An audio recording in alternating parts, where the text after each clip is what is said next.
Hello and welcome to Walker Tea Review. I'm Jason Walker, and I'm going to be looking at a oolong today. Oolongs are your friends during the winter time in the cold months for a couple of reasons. One of the main reasons is that because they keep so well. So they're a nice toasty, warm feeling type of tea if they are a dark roasted, which the kind we're looking at today is. And like I said, what greens can fear, of all things, they seem to fear moisture the most. Oolongs often fear oxygen the most. So as long as you're keeping them in a closed container, you don't have to worry so much about humidity, or less so about humidity than you would, say, with a green. Now, if you're going to taste along with me, a couple of things you may want to have is a gaiwan. It's easy, it's simple to use. It has a sense of artistry to it in the way that you pour, especially if you're tasting with others and kind of want to show off a little bit of tea skill. Basic kettle, heat up your water. My water's been brought to a boil and it's been cooling for a minute or so. Now I'm going to scoop out with just a basic teaspoon, really, a table used teaspoon. I want to do enough that I'm going to cover the bottom of my gaiwan here. The bottom, say, inch diameter, I guess. And that should be enough. I don't really see the bottom of the bowl anymore. I'm going to get out my water. Now, I've got a clay catch, or I should say a clay base here, which has some holes in the bottom, which is very handy for sopping up, catching the spills and dripping water. So, I'm going to pour in my water. I want to have enough so that when I put my lid on, a little bit of water sticks up above that lid, above the rim of the lid, creating a seal. That looks good. The heat that comes out of that will also probably start to rattle and move that lid around a little bit. But let's talk a little bit about this tea as it steeps. This is from the MingShan Tea Company in China. This is their aged fragrance dark roast TGY. You're going to find out that, again, there are lighter roasted versus darker roasted. People have their preferences. Traditionally, Chinese people believe that a darker roasted is better for people who are, say, over 40. They say that lighter roasteds are generally based on, again, Chinese traditional tea principles, that the lighter roasted is a newer development, actually, and it's more suited for younger people because of the way that those teas sit on the stomach. You can find 3 ounces of this dark roast aged fragrance for $25. It comes at a tin. You'll individually wrapped packs like this, several packs within that 3-ounce tin. This tea is from Fujian province. I got information from MingShan themselves. This was a fall harvest and comes from late 2010, or I should say late October 2010. You'll find that these are vacuum sealed, again talking about avoiding oxygen. And then inside that is a second layer where this tea has been protected. Okay?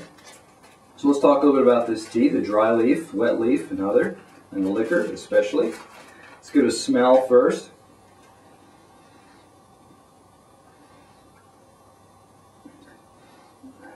Now there is some kind of typical, should I say, TGY or oolong type notes. But one of the dominant aromas that really hit me, I felt that if I closed my eyes and just thought, what is under my nose? If it weren't tea, what would it smell like? And it really came out as saltine cracker. There's something that's kind of toasty. There's something that, again, kind of bready. There's the heat, the baked aspect that's coming off of this. Okay, yet it's not heavily bready. It's not veering over towards some kind of nutty aspect or heavily fiery either. So, looking at these leaves, a dark roast, you're going to expect to have darker colors. These are reflecting a darker color, although you still get a few pieces here and there that are a bright, vibrant green. So this one is darker roasted in comparison to some light roasted. Yet again, it's not the darkest roast I've ever seen. Far from it, actually. You've got balls that are rolled. This is a pretty large sized ball, actually. You get some pretty good size, indicating that this is more than one leaf rolled together. But we'll be able to see more of that as we look at the wet leaf. Okay, let's go ahead and, again, you want to protect these, keeping them stored well after you open if you don't use that complete package. Let's get ready to pour then. I'm going to get out my towel to catch any of that. Get my steeping cup, my pouring vessel here. And I'm going to pour, of course, I'm going to angle my lid over to the side. Put my middle finger and thumb to hold the bowl. Index finger keeps the lid in place. I want to have enough flow that the trick is, with a guy one like this, keep the opening wide enough so that water doesn't spill over to the sides where your fingers are, the scalding your fingers. But narrow enough, and this will be trial and error, this is your own experience, and narrow enough that leaves don't flow through. So let's give it a shot, see if this is the right amount. Looking pretty good. Tilt it up, get those last few drops out because those are some of the strongest. And we'll set that down. Put this over to the side for a moment as we talk about this wet leaf.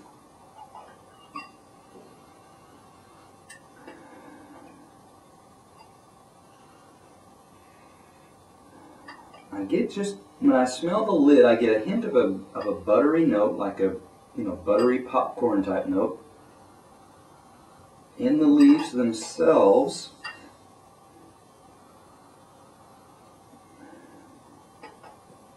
I'm getting something that's almost like a toasted sesame seed. There's it's not very strong, bold type of flavor, aroma. It's a little bit kind of vegetal or earthy, I should say. This one's harder to replace. This one's got the dominant, and again, you have to kind of pull it apart. It is a little bit of a kind of a popcorn, like I said, slightly buttery. As it cools, though, you're getting a little bit more of a green, just a hint more of a green coming out. Okay, so anyway, moving on. We'll look at these leaves for just a moment, pull out a few. Things to note, like, for example, I've got a leaf here, it hasn't fully unfurled. A positive note indicating that subsequent steepings are going to have tea left to steep and flavor and aroma to release there. Leaves here, again, another crumpled leaves, not yet fully unfurled. Let me put those over to the side and let me pull out. You do also get some pieces like leaf portions like this. It was a full leaf and yet it's gotten pretty ragged. Now, there can be, from my investigation, there can be a couple of reasons for this. One is leaves like this, they actually, as they got roasted or heated, there were edges of leaves that got drier, crisper, more roasted than the remainder of the leaf. So there was a process where those were actually put into a bag and kind of shaken to get the most brittle parts to break and shake off and fall down to the bottom, so that you're left with the more consistent roast levels of the remainder of the leaf. That is one explanation for what I've heard. Perhaps you've heard other. Go ahead and leave comments about that. I invite those.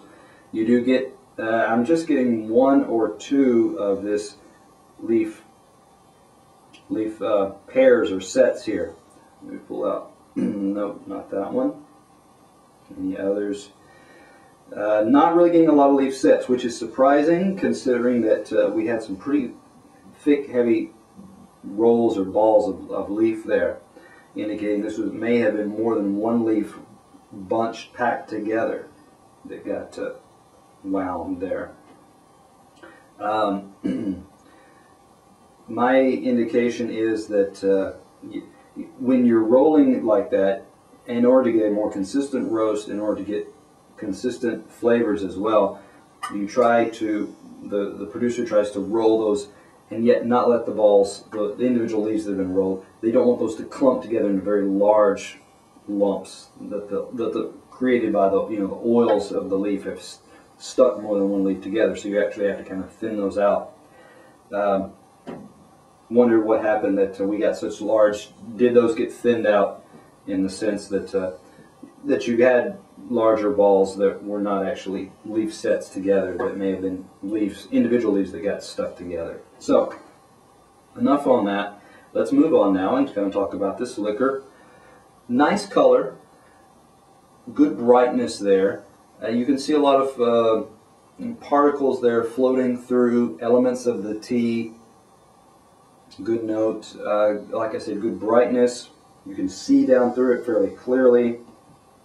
It's got a consistent kind of sheen to it. Let's pour a little bit. I get more of the buttery note coming out here. A bit more of a buttery popcorn aspect coming out here. Let's give it a taste though.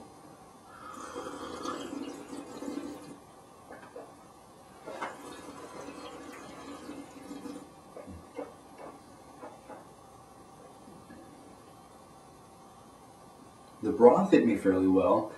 It's a smoothness to it, kind of a light silken aspect, not heavily buttery though.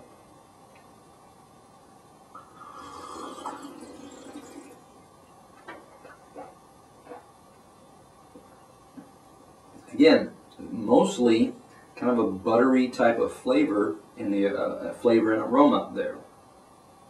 It's not overly, it doesn't get this salty type of feel. It just feels fairly smooth. The aftertaste. The aftertaste is quite mild. There's not a lot building up in the back of my throat. The aftertaste that I am getting is actually more towards the front of my tongue. It feels like part of the texture has just kind of coated, given a thin, silken, buttery silken blanket over the front half of my tongue, say.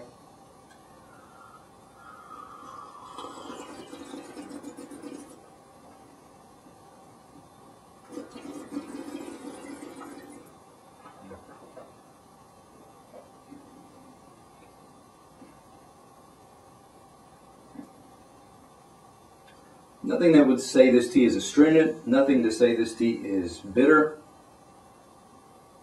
Just fairly mild, smooth, not heavy, not strong, not pronounced either. So when I look at this tea as a whole, I would probably give this tea, or I would give this tea, an 88. It's got components to it. It's got, like I said, it's not off-putting. It's not failing in any aspect. Yet it doesn't have anything that really just is really outspoken. Really, there's not a lot of boldness to this tea. There's nothing really that makes it stand out. So it's safe. It's something that you could, if you wanted something closer to a daily use, quick sips type of tea.